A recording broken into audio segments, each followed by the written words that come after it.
Good evening friends. शुरू करते हैं। योग सूत्र हम पढ़ते थे एक्सपोजिशन। उससे पहले लास्ट टाइम और उससे पहले भी हम शुरुआत में जीव के बारे में बात करते हैं। तो लास्ट टाइम हमने देखा था कि जीव जो आता है वो एक निश्चित हेतु के लिए आता है और वो है कॉन्शियसनेस को बढ़ाने का हेतु। तो ये एक उसका सबसे बड़ा इम्पोर्टेंट पर्पज़ है हम जो जन्म लेते हैं तो। और दूसरी बात ये भी देखी थी कि बच्चा जो है जब तक बच्चा छोटा होता है 3-4 साल का, तब तक वो जीव जो है वो ये संवेदना ले सकता है, कॉन्शियसनेस को ले सकता है, या जीव अपने को महसूस कर सकता है या अपने में जी सकता है। फिर जब 4-5 साल के बाद में अहम धीरे धीरे बढ़ने लगता है तो जीव की जगह अहम ले लेता है। उसके बाद में पूरी जिंदगी में शायद ही कभी जीव को ऐसा मौका मिलता है, क्योंकि अहम का प्रभुत्व हमारा बॉडी ब्रेन सिस्टम के ऊपर इतना फिर जम जाता है कि शायद ही फिर जीव जो है ये संवेदना अपनी ले सकता है और कॉन्शियसनेस को बढ़ा सकता है। पर कुछ कुछ क्षण ऐसी आ सकती है, जैसे कि जो लोग ध्यान वगैरह करते हैं या 3 स्टेप गहराई से करते हैं, तो जब आपके विचार बहुत कम हो जाते हैं और एक एकदम शांत अवस्था अंदर उत्पन्न होती है, वहाँ जहाँ कोई अहम की चहल पहल नहीं है या मन जैसा कुछ रहा नहीं, अभी एक शांत स्थिति उत्पन्न हुई है, तो हो सकता है कि वहाँ फिर से एक जीव को वहाँ आने की संभावना बनती है और वहाँ जीव अपनी संवेदना ले सकता है। मतलब मैं कौन हूँ उसका अनुभव हमें वहाँ होता है। जीव मतलब मैं असली में, अहम मतलब नकली में। तो मैं कौन हूँ उसका जीव अपना अनुभव ले सकता है और वही कॉन्शियसनेस का भाग है। तो ऐसी क्षणों ध्यान वगैरह में आती है। और कभी कई बार कुछ ऐसी विरल स्थिति बनती है, जैसे कि एकदम बहुत ब्यूटीफुल सूर्यास्त देखा या सूर्योदय देखा और या कोई ऐसा अद्भुत प्राकृतिक दृश्य देखा, तो उस समय एक क्षण के लिए वहाँ अहम जो है वो अदृश्य हो जाता है और वहाँ जब हमें एक अंदर से एक हमारे अंदर एक आह्लादक की फीलिंग आती है, तो वो फीलिंग जो है वो जीव की है, वहाँ अहम नहीं होता है। वहाँ से सिर्फ एक परसेप्शन है, एक देखते हैं और उसकी एक अनुभूति है। तो जीव उस समय देखता है, ऐसा हम समझ सकते हैं। या फिर दूसरे ढंग से सारी चीज़ को समझे तो हम सारी प्रोसेस तो अब समझते हैं कि विचार कैसे बनते हैं, या फिर हम जो देखते हैं तो देखने का जो विचार बना तो वो कैसे बनता है। इनकमिंग इम्पल्स अंदर आता है, मेमोरी पैटर्न को मिलता है, आगे जाके विचार बनता है। ठीक है। तो जब विचार बनता है उस समय हम जानते हैं कि IESM केंद्र सक्रिय हो जाते हैं और इंटेंसिटी बना लेते हैं। अब यहाँ IESM केंद्र सक्रिय हो गए, उसका मतलब ही है कि अहम सक्रिय हो गया, क्योंकि IESM केंद्रों में कुछ नहीं है। वहाँ हम देखते हैं कि ज़्यादातर रजोगुण तमोगुण है, मतलब राग द्वेष वगैरह, जिसको तावड़िया जी कलरिंग कहते हैं। तो हमारे अंदर की कलरिंग, हमारे अंदर के संस्कार जो है वो वहाँ प्रकट हो जाते हैं। तो एक समझो कि अहम प्रकट हो गया, तो वहाँ जहाँ अहम प्रकट हुआ है वहाँ फिर जीव आ नहीं सकता। इसलिए नॉर्मल कोर्स में हम जो देखते हैं सुनते हैं उसमें IESM केंद्र का रोल होता है और वहाँ फिर जीव की संवेदना नहीं होती है, वो सारी चीज़ जो है वो अहम ही ले लेता है। पर मानो कि प्रैक्टिस करते करते करते करते हमारे अंदर ऐसी स्थिति बन गई कि अब हमें IESM केंद्रों को अवॉइड करना हमें आ गया। मतलब कि इम्पल्स अंदर आया और विचार के लिए दोनों आगे आए कोडेड फॉर्म में, और जहाँ डिकोड होता है तो डिकोड के दौरान जो है वो IESM केंद्र सक्रिय होते हैं, उसको नहीं करने देना है। या वहाँ पोज ला देना है, तो फिर जो दर्शन होगा, जो परसेप्शन होगा, वो डायरेक्ट जीव का होगा। वहाँ जीव अपनी अनुभूति ले सकेगा। या सामने चीज़ है, जैसे कि पेड़ को देखता है, तो फिर वो पेड़ को कलरिंग नहीं देखेगा कि ये है वो है, अपने राग द्वेष से नहीं देखेगा। वो सिर्फ पेड़ को देखेगा, एकदम जो उसकी ओरिजिनल स्थिति है, ओरिजिनल स्थिति के अंदर जो प्राकृतिक स्थिति है, वो स्थिति में जीव फिर उसको देख पाएगा। और इस तरह फिर जीव का और वो पेड़ का एक कम्युनिकेशन भी शुरू होता है। मतलब कि जीव को वो चीज़ की पहचान होती है कि ये चीज़ असल में क्या है, कितनी पुरानी है, क्या चीज़ है। मतलब इसके साथ में उसकी पूरी जानकारी जीव ले पाता है। हम जो मेमोरी से जो काम करते हैं उसमें तो एक इन्फॉर्मेशन के सिवा कुछ नहीं होता है। और इन्फॉर्मेशन और उसके साथ में हमारे जो कलरिंग विचार, ये सारी चीज़ें होती है।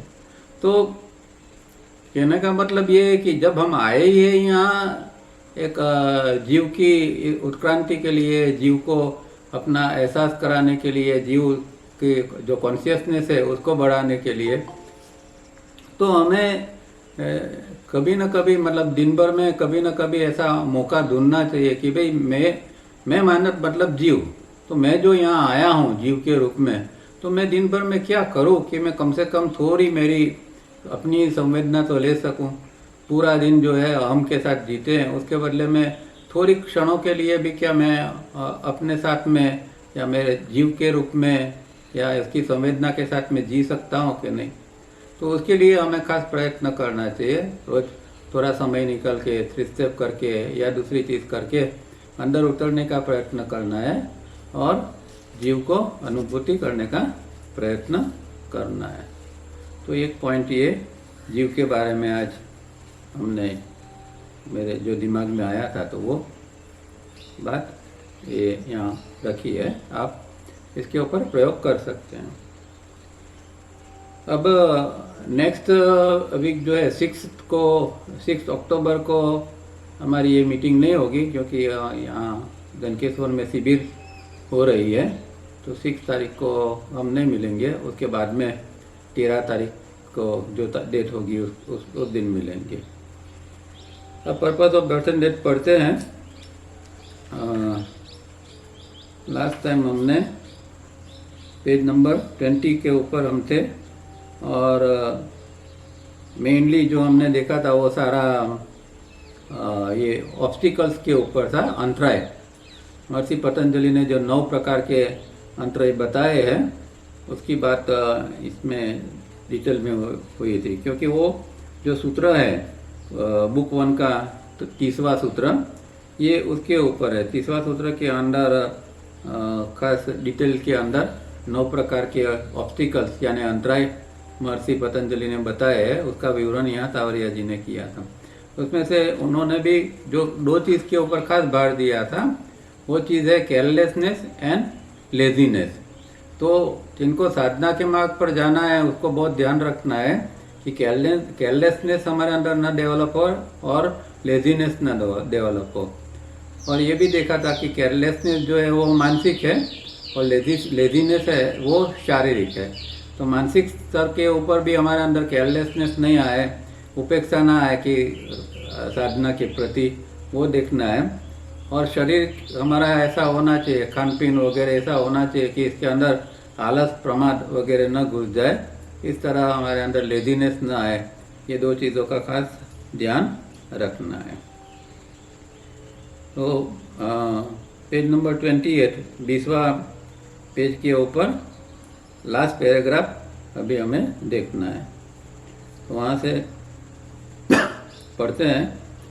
The last obstacle is the most difficult. Even after the man of matter has decided to turn his gaze inward and away from the object of matter to the spiritual man within, time and again he fails due to old संस्कारास and like an unevolved person once again concentrates on object of matter।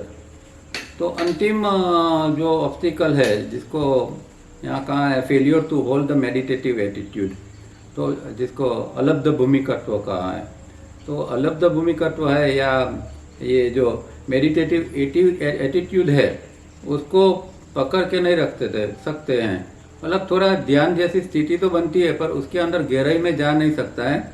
ऐसी जो एक प्रकार का अंतराय है। और वो अगर साधक इसके लिए प्रयत्न भी करता है, पर क्योंकि उसके जो पुराने संस्कार है और उसकी जो एक प्रकार की उसके अंदर एक टेंडेंसी है, उसके कारण क्या है कि बार बार फिर वो इससे निकलकर ये चीज़ को धारण नहीं कर सकता है, उसे निकल जाता है। मतलब मेडिटेटिव एटीट्यूड के अंदर वो स्थिर नहीं रह सकता है, और अंदर का जो स्पिरिचुअल मैन है, मतलब कि जो आत्म तत्व है, उसके प्रति वो ध्यान नहीं दे सकता है। तो ये हम सामान्य व्यक्ति जो है, जो साधना में प्रयत्न करते हैं और फेल जाते हैं, इसके लिए कहा है। खास करके अपना जो डायग्राम 2, जैसे डायग्राम 2 की स्थिति है, वो इस तरह की हम कह सकते हैं। दिस स्टेट ऑफ चित्ता is shown in diagram 2 and result in repeated failures accompanied by a sense of guilt and frustration which is to be avoided। अब बार बार ऐसी चीज़ बनती है तो फिर साधक थोड़ा निराश हो जाता है, और उसको लगता है कि इसके अंदर गिल्ट भी आने लगती है कि भाई ये कि मैं क्या कर रहा हूँ, मुझसे क्यों नहीं हो रहा है। तो एक गिल्ट आती है, फ्रस्ट्रेशन आता है, जिसको अवॉइड करना है। क्योंकि कभी भी कोई भी व्यक्ति स्ट्रेट अवे कोई ऊपर नहीं चढ़ जाता है, कोई स्ट्रेट अवे कोई साधना में प्रगति दिन भर रोजाना करते नहीं रहता है। वो अप्स एंड डाउन के रूप में ही प्रगति हमेशा होती रहती है। तो क्योंकि ये संस्कार जो है वो इतने प्रबल है कि कभी ना कभी तो नीचे खींच ही जाएंगे। कोई ना कोई ऑब्स्टिकल, 9 में से कोई भी ऑब्स्टिकल आएगा और नीचे खींच के ले जाएगा। तो हमारा जो प्रोग्रेस है वो एकदम सीधा नहीं होता है या रोजाना नहीं होता है। कोई दिन ऐसा भी आता है कि जरा डाउन है, फिर दूसरे दिन अच्छा होता है, तीसरे दिन थोड़ा ये होता है। इस तरह प्रोग्रेस धीरे धीरे करके स्लोली होता है। इसलिए उसमें फ्रस्ट्रेट होने की जरूरत नहीं। जब हम जानते हैं, और जब हमने ऑक्टेव का साइंस देखा था, तब भी हमने ये जाना था कि भाई कोई भी प्रक्रिया है वो पूर्ण होने से पहले उसके अंदर इंटरवल तो आते ही रहते हैं। इंटरवल मतलब एक प्रकार का ब्रेक या स्लो डाउन हो जाना। तो साधना भी जो है वो स्लो डाउन हो जाती है इस तरह। इसके लिए हमें कोई फ्रस्ट्रेशन या गिल्ट, और गिल्ट तो सबसे बुरी चीज़ है। देखो, जो 2 चीज़ है, एक है रिमोर्स और एक है गिल्ट। रिमोर्स हो सकता है पर गिल्ट नहीं होनी चाहिए, क्योंकि गिल्ट जो है वो नेगेटिव है, उसके अंदर हमारी बहुत सारी एनर्जी चली जाती है। और गिल्ट जो है, गिल्ट से व्यक्ति कुछ नहीं सीखता है, वो बार बार गिल्ट को तो रिपीट ही करता रहता है। मतलब कि इस प्रकार की क्रिया उससे फिर से होने लगती है। तो एक रिमोर्स अंदर होना चाहिए, और रिमोर्स के बाद में एक संकल्प होना चाहिए कि नहीं, दोबारा अब ऐसा नहीं होगा, मैं ऐसा नहीं होने दूंगा। तो इस तरह साधक को ये करना है। This is due to the mass of animals like cells that have yet to be cultured, tamed and civilized to bring them to the human stage. These in a way are inward mutation on a large scale, and for this a few exercises and techniques are very essential for quicker result. तो हम जानते हैं पहले से, क्योंकि ये exposition चालू किया तब से पहले से ही तावरिया जी ने इस पॉइंट के ऊपर बहुत बार दिया था कि हमारा प्रोग्रेस नहीं होता है, या हमारी जो एटीट्यूड या जो हमारा जो हम बर्ताव करते हैं वो जंगली जैसा है। उसका कारण ही यही है कि हमारे अंदर बहुत सारे एनिमल लाइक सेल्स पड़े हैं। ह्यूमन टाइप के सेल्स तो बहुत ही कम है, मेजोरिटी जो सेल्स है वो एनिमल टाइप के है। और इसके जो संस्कार बने हैं वो बार बार हमें उसी और खींच के ले जाएगा। तो इसलिए ये जो होता है हमारा अप्स डाउन या फ्लक्चुएशन, इसके कारण एक मेन कारण ये है कि एनिमल लाइफ के सेल्स है। तो इसके लिए हमें साधना करके उसको कल्चर करना है, उसको टेम करना है, मतलब उसको पालतू बनाना है, उसको सिविलाइज करना है, और एक ह्यूमन सेल्स किस तरह बिहेव करते हैं इस तरह उसको करना है। और इसके लिए योग की एक्सरसाइज जो है, खास करके तावरिया जिन जो रिफाइनिंग डी है, तो रिफाइनिंग में जब हम सेकंड एक्सरसाइज करते हैं तो वो एनिमल सेल्स के ऊपर डायरेक्ट काम करती है, क्योंकि ज़्यादातर सेल्स जो है वो मणिपुर चक्र में या नाभि के एरिया के अंदर बहुत सारे होते हैं। तो सेकंड एक्सरसाइज वैसे तो पूरे बॉडी के अंदर ये एनिमल टाइप के सेल्स है, ऐसा नहीं है खाली नाभि एरिया में है, पर ज़्यादातर वहाँ है। तो सेकंड एक्सरसाइज हमें वहाँ हेल्प करती है। बाकी दूसरे जो एरिया में उसके लिए भी हम पूरी एक्सरसाइज जो करते हैं वो कुछ न कुछ हमें वहाँ मदद करती है। इसलिए ये कहते हैं कि इनवर्ड म्यूटेशन के लिए, मतलब आंतरिक परिवर्तन जो है उसके लिए हमें कुछ टेक्निक को फॉलो करना चाहिए, एक्सरसाइज और टेक्निक को फॉलो करना चाहिए, जिससे कि हमें रिजल्ट जल्दी मिल पाए। इन द भगवद गीता श्लोक 36 ऑफ चैप्टर 3 अध्याय 3, Arjuna asks, my lord tell me what is the drive a man to sin even against his will and as if by compulsion. The answer is, O Arjuna, the mind, chitta of him who is trying to conquer it is forcibly carried away in spite of his efforts by his tumultuous senses. तो ये गीता का ये श्लोक है। फिर आगे कहते हैं, that is wrong method and use of will fail the animal cells trump the solution amount to correction is the chitta itself for responding instead of reacting to a situation. Here the refining and the corrective exercises are very useful. तो ये भगवत गीता का श्लोक तावरिया जी बार बार repeatedly हम देखते हैं कि बहुत सारी जगह पर इसका यूज़ करते हैं, और ये हमें बताने का प्रयत्न करते हैं कि भाई किस लिए व्यक्ति जो है वो ये ऐसी चीज़ों के अंदर खींचा जाता है अगेंस्ट हिज विल। उसकी इच्छा नहीं है, फिर भी उसको अच्छा बनना है, उसको अच्छा काम करना है, पर फिर से वो इसी तरह इसी चीज़ के अंदर खींचा जाता है। और इसे जैसे कि उसको कोई कंपल्जन है, उसको कोई फर्जियात रूप में उसको या ज़बरदस्ती उसको इस तरह करा रहा है। इसलिए हमारे यहाँ फिर एक नेगेटिव एंटिटी का जो कॉन्सेप्ट डेवलप हुआ, जिसको हम दैत्य कहते हैं या नेगेटिव तत्व कहते हैं, या जैसे बौद्धिज्म में उसको मार कहते हैं, या क्रिश्चियनिटी में शैतान कहते हैं। तो ये कॉन्सेप्ट इसलिए आया कि भाई ये जो हम कर नहीं सकते हैं, तो फिर सोच लिया कि कोई ऐसी एंटिटी है जो मुझे कुछ करने नहीं दे रही है। हकीकत में ऐसा नहीं है। जो हम ये वीकनेस तो हमारी अपनी अंदर की ही है, और उसका मेजर कारण भी ये हमारा एनिमल टाइप का जो सेल्स है, उसके कारण हम ये नहीं कर पाते हैं। तो ये समझने की बात है, उसमें और कोई विचारों में या और कोई मान्यताओं में घुस जाने की ज़रूरत नहीं है। और इसका जवाब भगवान यही कहते हैं कि जो हमारे अंदर जो ट्यूमल्टियस सेंसिस है, मतलब जो तूफानी इंद्रियां हैं, वही उसका सबसे बड़ा कारण है कि जिसके कारण व्यक्ति अपने चित्त को जीतने का प्रयत्न करता है, फिर भी जीत नहीं पाता है, और इंद्रियां उसको बार बार खींच जाती है।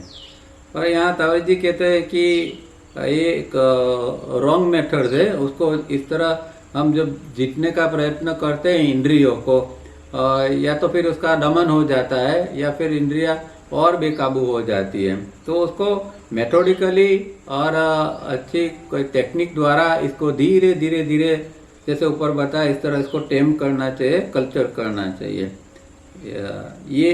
ये मेथड होनी चाहिए। नहीं तो एनिमल सेल्स जो है वो फिर से वो अपनी ताकत बताएगा और हमें फिर से खींच के ही ले जाएगा।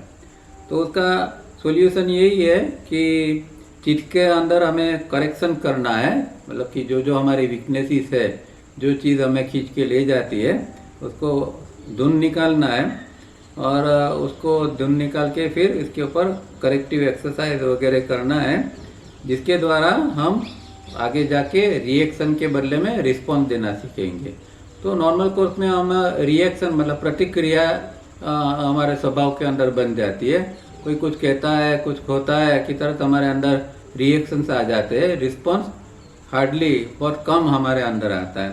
पर जब करेक्शन चीज का हो जाएगा तो फिर रिएक्शन के बदले में रिस्पॉन्स बनना चालू हो जाएगा। और इसके लिए फिर से रिफाइनिंग एक्सरसाइज और करेक्टिव एक्सरसाइज बहुत उपयोगी है, ऐसा यहाँ वे कहते हैं। The average man of matter all over the world in living with his false vision and concentrating on object of matter which he values sufficiently uses all sort of means to achieve his ends and in doing so allows countless types of emotions and motives to run riot। तो दुनिया भर के कोई भी व्यक्ति है, हर व्यक्ति कहीं भी जहाँ भी रहती है, उसके जो है उसके दृष्टि के अंदर वो किस चीज़ को महत्व देगा। तो जो ऑब्जेक्ट ऑफ मैटर है, मतलब कि जो हमारा भौतिक पदार्थ है, भौतिक चीज़ें हैं, इसको ही हम ज़्यादा महत्व देते हैं, सफिशिएंटली वैल्यू करते हैं।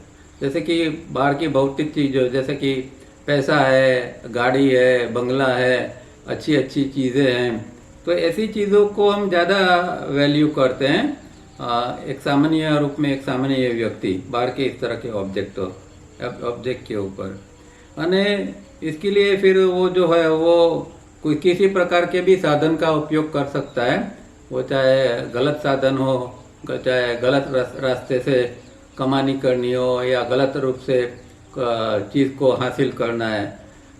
तो खाली कमाने की बात नहीं है, पर कई बार लोग किसी की ज़मीन को हड़प कर लेते हैं, कोई और चीज़ कर लेते हैं। तो जो गलत चीज़ें होती है, गलत साधनों से होती है, तो वो चीज़ जो है वो इसके अंदर हमारे जो इमोशंस है और हमारे जो मोटिव्स है वो एकदम इसका निरंकुश उपद्रव उसका चालू रहता है, और हम उसको अलाउ भी करते हैं। मतलब हमारे इमोशंस को इस तरह उपयोग होने देता है कि जिसके द्वारा हम गलत चीज़ें करते हैं तो भी कोई दिक्कत नहीं है, और गलत चीज़ होने देते हैं, और गलत साधनों से हम चीज़ों को प्राप्त करने का प्रयत्न करते हैं। The result is pain, despair and faulty breathing is natural rhythmic breathing with which he is born is disturb. यहाँ अभी जो है वो सूत्र 31 आ गया। उसके पहले जो ऑब्स्टिकल्स की थी तो उसमें बुक 1 का सूत्र 38 था, जिसमें अंतराय की बात करते थे। अब यहाँ जो है वो 31वां सूत्र है, जिसके अंदर ये है दुख दौर्मनस्य, अंग में जयत्व और श्वास प्रश्वास। इसलिए यहाँ कहते हैं pain, despair and faulty breathing. तो ये तीन चीज़ ऑब्स्टिकल, जब हम ऑब्स्टिकल को करेक्ट नहीं करते हैं तो फिर उसके साथ में ये चीज़ें भी आती है, दुख आता है, हताशा, निराशा आती है, और उसके कारण हमारा ब्रीदिंग जो है वो फॉल्टी बन जाता है। एक गलत श्वास, जो हम नेचुरल श्वास लेके जन्मे थे, उसके बदले में धीरे धीरे श्वास हमारा गलत हो गया, और इस तरह फिर ये चीज़ जो है वो हमारे अंदर गलत श्वास चलता रहता है। तो ये सारी चीज़ें फिर अंदर एक डिस्टर्बेंसेस क्रिएट करती है। He develops his lower psychic nature and creates many granthis in his body-brain system. Unless the granthis are dissolved and the lower psychic nature refined, no progress is possible. In introducing the three-step rhythmic breathing, we are once again simply reverting to and re-establishing the original correct rhythmic breathing we were born with. तो ये जो होता है हमारे अंदर, ये obstacles बने, उसके साथ में दूसरी 4 चीज़ें बनी, ये दुख दौर्मनस्य, अंग में जयत्व और श्वास प्रश्वास। तो ये चीज़ें जो है उसको सहभुवा कहा। सहभुवा संस्कृत के अंदर मतलब कि जो साथ साथ में चल रहा है, साथ में ये भी आ गए हैं। तो ये चीज़ें जो है वो हमारे बॉडी ब्रेन सिस्टम के अंदर एक लोअर साइकिक नेचर को क्रिएट करते हैं। और लोअर साइकिक नेचर हम देख चुके हैं क्या है, और उसके कारण हमारे अंदर अनेक जगह के ऊपर ग्रंथिस, नोट्स बन जाती है। तो उतावले जी खास करके जो रिफाइनिंग एक्सरसाइज का आप इनके वीडियो देखेंगे, उसमें हर एरिया बताते हैं कि भाई यहाँ चेस्ट का एरिया है, वहाँ ग्रंथि हो गई है, पेट के अंदर है, फिर पैरों के अंदर, नीज के अंदर वगैरह वगैरह जगह, बैक के अंदर। तो ये जो ग्रंथि है वो एक प्रकार की साइकिक ग्रंथि है, कोई फिजिकल गांठ जैसा नहीं है, पर साइकिक एक ग्रंथि है, नोट्स है। और वो जो है वो हमारे गलत इमोशंस के कारण बनती है। हमारे जो नेगेटिव इमोशंस है, वो नेगेटिव इमोशंस जब जागते हैं तो उसके कचरा के रूप में, एक डेब्रिस के रूप में जो है वो ये ग्रंथि धीरे धीरे कचरा इकट्ठा होता जाता है और इस तरह ग्रंथि निर्माण हो जाती है। और फिर वो एरिया जो है वो काम करना बंद हो जाता है, ब्लॉक आ जाता है। तो हार्ट के एरिया के अंदर होता है तो फिर व्यक्ति के अंदर हार्ट की जो आर्टरीज है वगैरह ब्लॉक हो जाता है। इस तरह हर एरिया के अंदर जहाँ जहाँ ग्रंथि आती है वहाँ ग्रंथि है अंदर के अंदर एस्ट्रल बॉडी में, पर इसकी असर फिर आएगी फिजिकल बॉडी के अंदर। तो फिजिकल बॉडी के अंदर डिसीज में रूप में आएगी और एस्ट्रल के अंदर वो गांठ के रूप में रहेगी। तो उसको ये साइकिक नेचर के साथ में ये सारी चीज़ें बनती है। अब इस ग्रंथि को डिजोल्व करने के लिए हमें उसको रिफाइन करना पड़ेगा और साइकिक नेचर को भी हमें रिफाइन करना पड़ेगा, तब जाके ये ग्रंथि डिजोल्व होगी।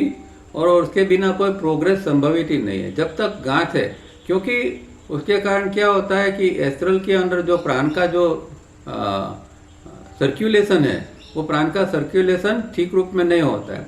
जिस तरह फिजिकल बॉडी में हमारा ब्लड सर्कुलेट होता है और फिजिकल बॉडी में कहीं का भी कुछ इस तरह के ऑब्स्टिकल आ गए, गांठ आ गई या ब्लॉकेजेस आ गए, तो क्या होगा कि सर्कुलेशन ठीक रूप से नहीं हो पाएगा। इसी तरह ये जो नोट्स ग्रंथि एस्ट्रल के अंदर पड़ी है, उसके कारण हमारा जो प्राण का जो मूवमेंट है या प्राण का सर्कुलेशन है वो अच्छी तरह नहीं हो पाता है और इसके कारण फिर प्रोग्रेस होना संभव नहीं बनता। और इसके लिए फिर से हमें 3 स्टेप रिदमिक ब्रीदिंग की ओर जाना पड़ेगा और जो हमारा गलत श्वास है उसको छोड़ के हमें जो हमारा ओरिजिनल 3 स्टेप रिदमिक ब्रीदिंग श्वास जिसके साथ जन्मे थे उसको रीएस्टेब्लिश करना पड़ेगा, तो ये करेक्शन अंदर हो पाएगा। पर ये सारी चीज़ें बहुत टाइम लेती है। ऐसा नहीं है कि ये चालू किया और 6 महीना 1 साल के अंदर सब क्लीन हो गया, क्योंकि उसको इकट्ठा करने में बहुत लंबा समय लगा है। तो ये भी उसको साफ होने में भी समय तो लगेगा, पर रोजाना धैर्य से, खंत से अगर रोज करते रहेंगे तो धीरे धीरे क्लिनसिंग प्रोसेस चालू रहेगी।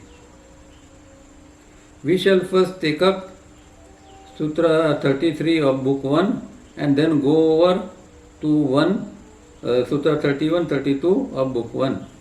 Here the sage directs our attention to the 3 main keys of Yoga Abhyas: self-study or self-examination, self-restraint and willing self-surrender to the spiritual man within. As regards self-study or self-examination, it is imperative to watch the drifts which were prone to and which are in an important function of the conscious brain. In Appendix 1 is shown how to arrive at those drifts that are most repetitive and then to apply the relevant corrective exercise. तो ये 33 जो सूत्र है उसके अंदर ये चीज़ उन्होंने दी है। और सेल्फ स्टडी जब करते हैं या सेल्फ एग्जामिनेशन करते हैं तो उसके अंदर हम ड्रिफ्ट जो है, ड्रिफ्ट का हम उपयोग करते हैं। मतलब कि ड्रिफ्ट को देखते हैं। ड्रिफ्ट का मतलब विषयांतर। हम कोई चीज़ को, एक सब्जेक्ट को लेते हैं और उसके ऊपर विचार करते हैं और विचार करते करते दूसरे सब्जेक्ट के ऊपर चले जाते हैं, उसको ड्रिफ्ट कहते हैं। तो इसकी प्रैक्टिस तावरिया जी ने अपेंडिक्स 1 के अंदर बताई है किस तरह करनी है। और नॉर्मल कोर्स में इसके लिए हम 10-15 मिनट निकाल के बैठना पड़ता है और एक सब्जेक्ट पसंद करना पड़ता है कि मैं इसके ऊपर ही विचार करूँगा। तो एक सब्जेक्ट तय कर लिया और उसके ऊपर हम उसके बारे में ही सोचना शुरू करेंगे, पर थोड़ी देर के अंदर दूसरा विषय घुस जाएगा, उसके बाद में तीसरा चौथा विषय घुस जाएगा और हमें पता भी नहीं चलेगा कि हम तो ड्रिफ्ट को देखने बैठे थे और हमारा मेन सब्जेक्ट ये था। तो इसकी बार बार प्रैक्टिस करनी पड़ेगी और इससे पता चलेगा कि कौन से खास विचार है कि जहाँ ड्रिफ्टिंग होती रहती है। तो कोई भी विचार करो उसके बाद में एक पर्टिकुलर टाइप का विचार आपके अंदर बार बार, जैसे कि कोई किसी व्यक्ति के अंदर भय की ग्रंथि बहुत स्ट्रांग है, तो कुछ भी सोचेगा उसके पीछे भय का कुछ न कुछ लक्षण आ ही जाएगा। वो जो सोचेगा उसके अंदर सिक्योरिटी ज़्यादा होगी, जिसके अंदर इस तरह का या जिस तरह की वीकनेस होती है वो छिपी हुई होती है इसके अंदर, हमारे विचारों के अंदर। तो जैसे जैसे हम ड्रिफ्ट का अभ्यास करेंगे तो हम पकड़ पाएंगे कि ये हमारे अंदर ये इस प्रकार की वीकनेस है, और फिर इसके अनुरूप हम करेक्टिव एक्सरसाइज कर सकते हैं। The lower psychic nature causes breathing to suffer and get distorted. That is, it goes out of rhythm, wrong direction of life currents. This leads to chitta to make efforts in wrong direction, misplaced bodily activity.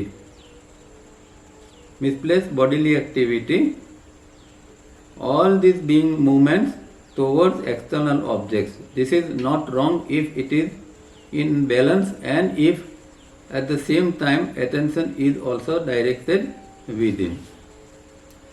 तो यहाँ अभी जो पहले ऊपर जो कहे थे ना, जो 31 सूत्र के अंदर, जैसे pain, despair and faulty breathing, तो यहाँ फिर से उसकी यहाँ एक बात करते हैं कि साइकिक नेचर के अंदर जो साइकिक नेचर होता है उसके कारण हमारा जो ब्रीदिंग जो है वो फिर डिस्टॉर्टेड हो जाता है, खराब हो जाता है, विकृत हो जाता है और वो आउट ऑफ रिदम हो जाता है।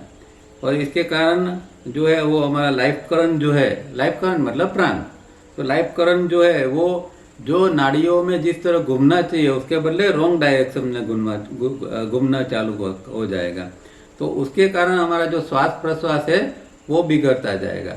तो सूत्र के अंदर आप देखेंगे कि जो ये शब्द जिसको उन्होंने यूज किए हैं महर्षि पतंजलि ने, तो वो यही है कि दुख दौर्मनस्य अंग में जयत्व श्वास प्रश्वास विक्षेप सब हुआ। तो दुख दौर्मनस्य वो तो हमने देखा, पेन और डिस्पेयर जो है वो दुख दौर्मनस्य, ये अंग में जयत्य उसकी यहाँ आगे बात करते हैं कि मिसप्लेस्ड बॉडीली एक्टिविटी, जिसको कहते हैं मिसप्लेस्ड बॉडीली एक्टिविटी, उसको अंग में जयत्य कहते हैं। मतलब कि हमारे अंगों के ऊपर कंट्रोल भी नहीं रहता है। जब अंदर ये दुख आता है, फिर निराशा आती है, फिर साइकिक नेचर के कारण हमारा स्वास्थ्य बिगड़ता है और फिर हमारा बॉडी का कंट्रोल है वो भी चला जाता है। तो कई लोगों को हम देखते हैं तो इस तरह खास उनके अंदर, और थोड़े एजेड होते हैं उनके अंदर ये सारी चीज़ें हम देख सकते हैं कि फिर बॉडी का कंट्रोल भी उनके अंदर से चला जाता है। तो इस तरह ये सारी चीज़ें होती है। और ये all this being movements toward external object, तो जो बाह्य विषय है उसके प्रति की इस प्रकार की ये प्रवृत्ति व्यक्ति के अंदर होती है। पर लास्ट में एक फिर से एक टेक्निक बताते हैं, this is not wrong if it is in balance and if at the same time attention is also directed with in. तो ये लक्षण किसका है? जो जागृति है उसका ये लक्षण है। जागृति में हमें प्रैक्टिस क्या करनी है कि हम जो बाहर देखते हैं या बाहर कुछ भी प्रवृत्ति करते हैं उसके साथ साथ में हमारा अटेंशन अंदर भी जाता है कि नहीं, अंदर क्या हो रहा है, अंदर संवेदना क्या हो रही है। बाहर किसी ने गाली दी तो उसके साथ में इमीडिएटली अंदर क्या संवेदना हो रही है वो हमें देखना है। या बाहर कुछ खुशी का ये है तो उसके कारण अंदर खुशी का जब संवेदना उठती है तो उसके हमें उसके प्रति जागृत होना है। तो ये इसलिए यहाँ एक ये टेक्निक भी बताई है कि ये तो थोड़ा बहुत होता रहता है, इसमें कोई नथिंग रॉन्ग, पर वो थोड़ा बैलेंस में होना चाहिए। और बैलेंस में होगा तो इस प्रकार आप अंदर बाहर दोनों जगह पर देख पाओगे तो आपके अंदर जागृति की क्रिया, जागृति की जो शक्ति है वो बढ़ती जाएगी। इन सूत्र 32 of book 1, the word translated as will is to be understood as application of one method that is without intermission, the word will is used in as much as continuous efforts amount to will. But we have Arjun saying earlier, even against his will, as if by compulsion. Will, as we normally understand, it has no place or meaning here. We must also note the term intense application and the word truth. God is truth, Satyam, but beside this absolute truth are lesser truths. The one principle that man of matter can adhere to with intense application and without intermission is the achievement of inner evolution aided by three-step rhythmic breathing for all 24 hours. अब जो 32 सूत्र है उसके अंदर क्या कहते हैं कि एक तत्व का अभ्यास करने के लिए कहते हैं तत्प्रतिषेध एक तत्वाभ्यास तत्वाभ्यास, लेकिन एक तत्व इसलिए यहाँ कहते हैं कि एक प्रकार का त्रुट की जो बात है ना कि एक त्रुट या प्रिंसिपल जो है वो, और इंग्लिश में भी आप देखोगे तो वहाँ विल शब्द का यूज किया है, जैसे कि सूत्र 32, to overcome the obstacles and their accomplishment, the intense application of the will to some one truth or principle is required. तो ऑब्स्टिकल्स जो है अंतराय और उसके साथ में एक एकम्प्लीमेंट मतलब जो सब हुआ, ये जो दुख और मनुष्य हमने देखा है, इन सारी चीज़ों को दूर करने के लिए हमें यहाँ जो है वो एक तत्व का अभ्यास करना है, एक प्रिंसिपल हो या एक प्रकार का सत्य। तो यहाँ जो विल की बात है उसके बारे में ये पूरा पैराग्राफ कहते हैं कि ये विल का अर्थ जो है यहाँ application of the method that is without intermission. तो ये जो हमें पुरुषार्थ करना है वो इस तरह करना है कि इसमें कोई गैप ना हो, इस तरह की मेथड का हमें उपयोग करना है कि वो कंटिन्यूअसली इस प्रकार की हम प्रैक्टिस करते ही जाए। इस प्रकार का विल या संकल्प, जिसको हम संकल्प कह सकते हैं, तो हमारे अंदर ऐसा संकल्प होना चाहिए कि हम प्रैक्टिस हमारी कंटिन्यूअस किस तरह बनती जाए, इस अर्थ के अंदर यहाँ विल को बताया है। पर वहाँ जो एक अर्जुन की बात हमने देखी थी उसके अंदर भी विल थी, तो वहाँ विल का अर्थ था इच्छा, अगेंस्ट हिज विल। तो वहाँ इसकी इच्छा के विरुद्ध उसको कंपलसरी कुछ करना पड़ता है, तो वहाँ विल शब्द के मीनिंग अलग है और यहाँ विल का अर्थ अलग है। यहाँ एक संकल्प के रूप में या एक विदाउट इंटरमिशन एक कंटिन्यूटी बनाने के लिए जो करना है उसको यहाँ विल कहा है, और वहाँ जो विल शब्द का उपयोग था वो एक खाली इच्छा के लिए था। और यहाँ intense application and word truth जो है, तो एक तत्व की बात की है, तो इसको ट्रूथ के बारे में भी कोई भी तत्व तो एक ट्रूथ के बारे में भी कह सकते हैं, पर ट्रूथ तो अल्टीमेट ट्रूथ जो है वो जो सत्यम है या परम तत्व जो है इसके, उसके अलावा भी बहुत सारे लेसर ट्रूथ है, जैसे हम बोलते हैं उसके अंदर भी सत्य होता है और दूसरा भी बहुत सारी चीज़ें सत्य के रूप में होती है। पर यहाँ ये जो लेसर ट्रूथ है उसके संदर्भ में हमें विचारना है, न कि अल्टीमेट ट्रूथ सत्यम है उसके बारे में। और उसके लिए थ्री-स्टेप रिदमिक ब्रीदिंग भी 24 घंटों का थ्री-स्टेप रिदमिक ब्रीदिंग हमें बहुत मदद करेगा उसके साथ में इस तरह की अचीवमेंट के लिए, क्योंकि जो कहा है कि विदाउट इंटरमिशन, तो एक थ्री-स्टेप रिदमिक ब्रीदिंग ही ऐसी प्रैक्टिस है कि आप विदाउट इंटरमिशन धीरे धीरे करके 24 घंटे तक कर सकते हैं। बाकी कोई भी चीज़ है, आसन प्राणायाम करेंगे, रिफाइनिंग करेंगे, कुछ भी करेंगे, कोई चीज़ 24 घंटे नहीं कर सकते, पर थ्री-स्टेप ही एक ऐसी चीज़ है कि विदाउट इंटरमिशन हो सकता है, इसीलिए यहाँ थ्री-स्टेप की बात उन्होंने की है। अब यहाँ बुक 1 के सारे जो सूत्र है वो यहाँ समाप्त होते हैं, मतलब कि बुक 1 जो महर्षि पतंजलि की बुक 1 जिसको समाधि पाठ कहते हैं, वो यहाँ 1 से लेके 16 तक और फिर 30 से 33 तक जो सूत्र थे, इतने सूत्र बुक 1 के उन्होंने समाधि पाठ से लिए थे। अब दूसरा जो महर्षि पतंजलि का जो चैप्टर का नाम है वो साधन पाठ है। अब यहाँ बुक 2 मतलब साधन पाठ का है, तो अभी 3, 4, 5, 6, 7, 8, 9 वगैरह जो है वो सारे सूत्र महर्षि पतंजलि के दूसरे साधन पाठ से है। अब उसका यहाँ विवरण करेंगे। The unseen, the behind the scene hindrances, which are the real causes of the hindrances that we can see and feel, are impulse reaction, habit, drift, brooding and daydreaming. The hindrances that we can consequently see and feel are enumerated in Sutra 3 of Book 2 as avidya, the sense of personality, desire, hate and the sense of attachment. In obstacles, there was a tinge of individual weakness. Now in hindrances, we see a sign of human weakness as a race, that is avidya, is a certain ignorance that human race is not free from. अब यहाँ तीसरा सूत्र जो है पहला ही है उसके अंदर की जो इसको क्लेश कहा गया है। हिंड्रेंसेस मतलब क्लेश या विघ्न, पतंजलि ने क्लेश शब्द का यूज किया है।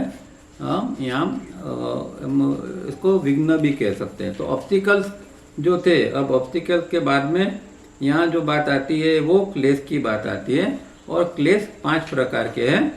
ये महर्षि पतंजलि ने 5 प्रकार के कहे, पर ये वो 5 प्रकार के क्लेश के पहले ये बात करते हैं कि हमारे अंदर कुछ चीज़ ऐसी होती है, किस प्रकार के कुछ विघ्न जिसको हम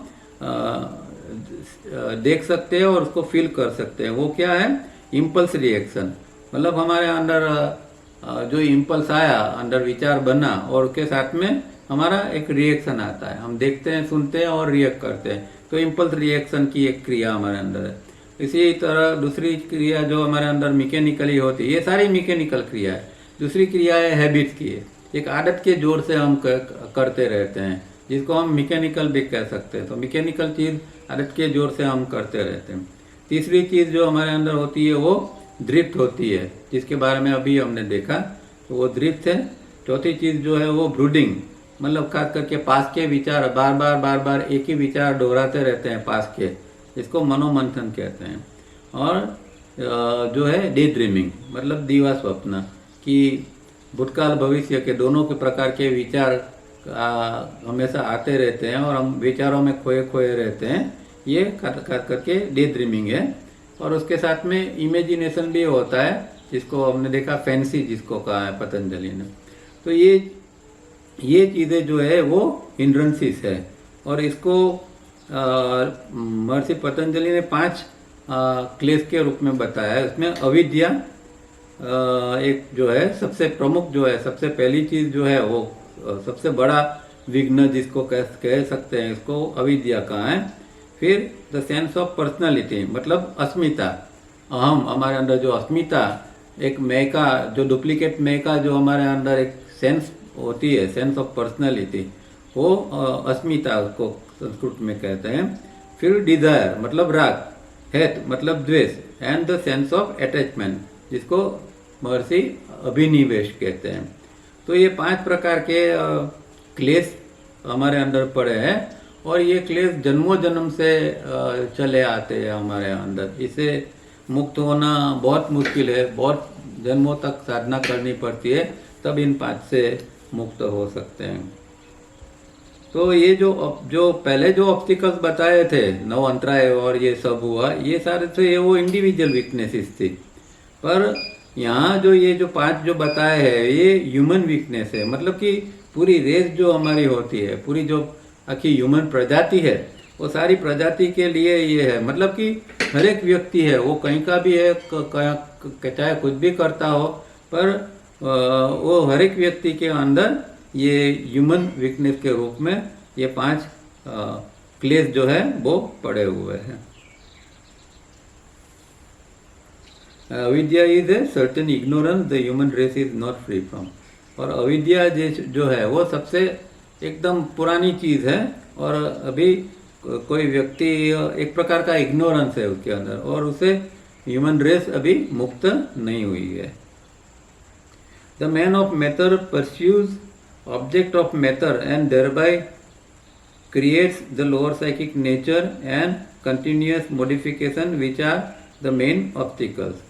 तो पहला जो हमारा एक बड़ा ऑब्स्टिकल तो क्या है कि हमारा अंदर जो साइकिक नेचर जो है वो काम करता है। और वो क्यों काम करता है कि जो व्यक्ति है, मैन ऑफ मैटर मतलब जो व्यक्ति है वो बाहर के जो भौतिक पदार्थ है, भौतिक जो विषय है उसके पीछे भागता रहता है और उससे जो साइकिक नेचर जन्मता है और उसके साथ में चित्तवृत्ति मॉडिफिकेशन वृत्ति बनती रहती है। ये सब चीज़ें जो है वो एक ऑब्स्टिकल्स मतलब चित्तवृत्ति का होना ही ऑब्स्टिकल्स है। एक दूसरे शब्दों में कहा है तो विचारों का बनना ही एक प्रकार का ऑब्स्टिकल्स है। जब तक हम विचार के प्रति जागृत नहीं है तब तक विचार जो है वो एक ऑब्स्टिकल्स ही है। The main cause is avidya, the cause of all causes, for which avidya can the man of matter do anything correctly. तो सबसे पुरानी या सब कारणों का मूल कारण जो है वो अविद्या है। और अविद्या जब तक है तब तक व्यक्ति कोई भी चीज़ ढंग से सही रूप में नहीं कर सकती है। It therefore directly produces the various hindrances. Avidya creates the false I of matter and this gives the wrong sense of personality. The man of matter is thus driven towards object of matter, the driving force being desire or motive. In this thoughtless endeavor to succeed at all costs in possessing this object of matter, he uses wrong ways and means. In doing so, his material personality clashes with other similar personalities, leading either to intense hate or attachment, both of which are obstacles. तो यहाँ पांचों जो क्लेश है ये पांचों की बात यहाँ एक ही पैराग्राफ में कह दी। तो कहते हैं कि अविद्या जो है, अविद्या पहला देखा कि पहला क्लेश है अविद्या, उसके बाद में दूसरा क्लेश क्या देखा हमने, अस्मिता। तो अस्मिता जो है वो फॉल्स आई ऑफ मैटर है। तो अविद्या में से अभी जन्मी अस्मिता, इसको फॉल्स आई ऑफ मैटर कहते हैं कि व्यक्ति के अंदर एक फॉल्स आई जन्म लेता है और उसके कारण व्यक्ति के अंदर रॉन्ग सेंस ऑफ पर्सनालिटी मतलब एक गलत प्रकार का व्यक्तित्व उसके अंदर उत्पन्न होता है। जो सही जो है, जैसे हमने कहा कि जीव जो है वो सही एक अंदर का तत्व है, पर उसके बदले में ये अलग प्रकार का एक रॉन्ग पर्सनालिटी हमारे अंदर उत्पन्न हो जाती है। वो फॉल्स आई या अहम या अस्मिता है। और इसके कारण फिर व्यक्ति जो है वो ऑब्जेक्ट ऑफ मैटर के प्रति मतलब बाह्य विषयों के प्रति खींचा चला जाता है और उसके अंदर उसके पीछे जो कारण है वो उसके डिजायर है मतलब इच्छा है या उसके जो हेतु है। तो इस तरह इच्छा वगैरह के कारण अंदर अस्मिता का जन्म होता है। उसके बाद में राग द्वेष का जन्म होता है। तो और इसके लिए ये जो उसके अंदर जो एक चीज़ बनती है बाह्य विषयों के प्रति, उसके अंदर जो एक चीज़ बनती है उसको प्राप्त करने के लिए, तो फिर वो गलत रास्ता भी लेता है। वो किसी तरह भी वो उसको पाने के लिए तो वो थॉटलेस एंडोवियर मतलब अविचारी प्रयास वो करता रहेगा चीज़ों को प्राप्त करने के लिए, सफल होने के लिए। और इस तरह वो ऑब्जेक्ट को प्राप्त करने का, विषयों को प्राप्त करने का प्रयत्न करता रहेगा। In doing so his material personality clashes with other similar. अब ये सारा जब होता है तो क्या होता है कि व्यवहार के अंदर हमारे फिर हमें दूसरों के संपर्क में भी आना पड़ता है। तो हम एक पर्सनालिटी है, दूसरी अलग अलग पर्सनालिटी है मतलब दूसरे व्यक्ति है अलग अलग, तो उसके साथ में आना पड़ता है। पर ये 5 क्लेश है या उसमें से किसी भी एक के कारण हम दूसरे व्यक्ति के साथ में क्लेश में आ जाते हैं। संघर्ष होता है, झगड़ा होता है, अनबनी होती है, मनमुटाव होता है। ये चीज़ें क्योंकि अलग अलग पर्सनालिटी इकट्ठी होती है तब इस तरह की चीज़ें बनती है और वो फिर हमारे अंदर इंटेंस हेट और अटैचमेंट के रूप में बनती है। इंटेंस हेट मतलब एकदम द्वेष भाव आ जाता है। जब किसी से बनती नहीं है, झगड़ा होता है तो अंदर एक द्वेष भाव आ जाता है, या फिर अटैचमेंट हो जाता है या राग हो जाता है कि किसी के प्रति। अगर पर्सनालिटी के साथ में मैचिंग हो गया तो फिर राग होता है, अटैचमेंट होता है, या फिर हेट होता है। तो राग और द्वेष इस तरह व्यक्ति के अंदर ये सारी चीज़ें, मतलब कि पांचों ऑब्स्टिकल जो है वो व्यक्ति के अंदर इस तरह काम करते जाते हैं। और सबसे अंदर, इसके अंदर सबसे प्रमुख जो है, सब कारणों का कारण है, वो अविद्या है, जिसको ओरिजिनल सिन भी कह सकते हैं। ओरिजिनल सिन, सबसे पहला जो अगर जिसको पाप कहें वो अविद्या है। अविद्या लेके जीव आता है और इसके कारण ये पूरे उसको दुख भुगतने पड़ते हैं। The intense desire to live, enjoy and possess in this world is in every human heart, a little more or a little less, and is self-perpetuating because of sanskaras. अब हर एक व्यक्ति के अंदर जीवन का उपभोग करने का एक वृत्ति होती है कि भाई एक इच्छा बनती है कि भाई अच्छी तरह जिए, खाए पिए, मौज करें, एंजॉय करें, चीज़ों को हम पजेस करें। इस तरह की एक वर्ल्डली चीज़ों के प्रति एक हमारा एक आकर्षण हर व्यक्ति के अंदर ज़्यादा या कम प्रमाण में होता रहता है, और वो सेल्फ परपेचुएटिंग होती है। मतलब वो अपने आप में चलती रहती है। एक इच्छा पूरी नहीं हुई कि दूसरी आई, दूसरी नहीं हुई कि तीसरी आई। इस तरह अंदर इच्छाएं जन्म लेती है और इस तरह हम इसके अंदर बने रहते हैं, और इस सब का कारण संस्कार है। तो संस्कार है, संस्कार को हम मेमोरी भी कह सकते हैं। द रूट ऑफ संस्कार जो है वो मेमोरी है। मेमोरी के कारण सारी चीज़ें बनती है, मेमोरी के कारण या संस्कार के कारण कर्म भी बनते हैं, और ये सब भुगतने की इच्छा भी अंदर से उत्पन्न होती है, क्योंकि संस्कार के कारण। संस्कार एक बार बन गया, एक चीज़ को भुगत लिया, उसका संस्कार बन गया। अब दूसरी बार, तीसरी बार, चौथी बार वही चीज़ को भुगतने का वो इच्छा करता रहेगा, और इस तरह वो सेल्फ परपेचुएटिंग चीज़ें वो होती रहेगी। Do not be misled on hearing some men talk very wisely on spiritual subjects, for the sage tells us precisely that this weakness is present even in the very wise. अब यहाँ एक सावचेती के रूप में बताते हैं कि भाई कोई व्यक्ति अच्छी अच्छी बातें करता है, कोई बड़ा भाषण करता है, ज्ञान विज्ञान की बातें करता है, मंत्रमुग्ध कर दे, ऐसी उसकी ओरेतरी है। कहाँ कहाँ से वो अलग अलग एग्जाम्पल लाता है, कुछ काव्य, दोहा वगैरह सब कुछ इकट्ठा करके कोई व्यक्ति बोलता है, तो उससे भ्रमित मत हो जाना और ऐसा मत समझ लेना कि वो वाइस व्यक्ति है या बहुत बड़ा ज्ञानी या प्रज्ञावान व्यक्ति है। क्योंकि हर व्यक्ति के अंदर ये जो चीज़ है, जो ये डिज़ायर वगैरह है या 5 क्लेश है, वो मोर और लेस तो सबके अंदर पड़े हुए ही होते ही है। To a certain extent the man of matter cannot be blame, because even through the most powerful telescope we have not yet found another such world of matter with equivalent or better conditions to live in. It is truly a vicious circle he finds himself in, and once caught in this whirlpool, the result is karma and sanskaras, leading to pain, despair, repeated births and painful existence.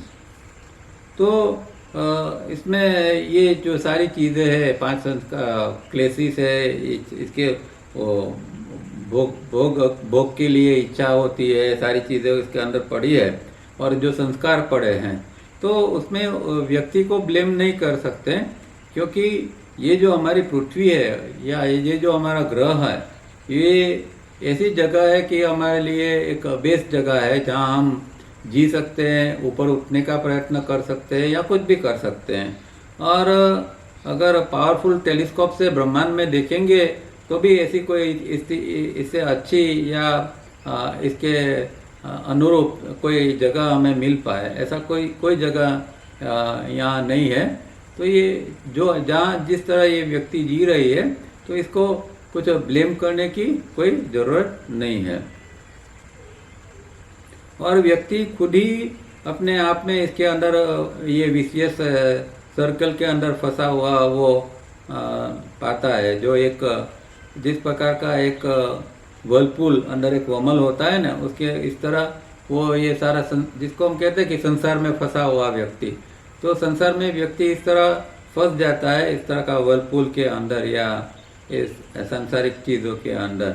और इसका परिणाम जो है वो कर्म और संस्कार होता है। और इसके कारण फिर आगे आता है pain, despair, repeated birth and painful existence. तो दुख आएगा, निराशा आएगी, बार बार जन्म लेना पड़ेगा और हमारा अस्तित्व खुद ही एक पेनफुल अस्तित्व बन जाएगा। तो यहाँ रुकते हैं। यहाँ तक में हमने ये ऑब्स्टिकल्स के बारे में देखा था। उसके बाद में दूसरे 4 ये जो है दुख दौर मनुष्य वगैरह देखा। और बाद में अभी ये बुक 2 के अंदर 5 प्रकार के क्लेश से अब नई बात चालू होती है। तो यहाँ तक देखा है। अब नेक्स्ट वीक तो नहीं है, उसके बाद में मिलेंगे। किसी को कोई प्रश्न है तो पूछ सकते हैं।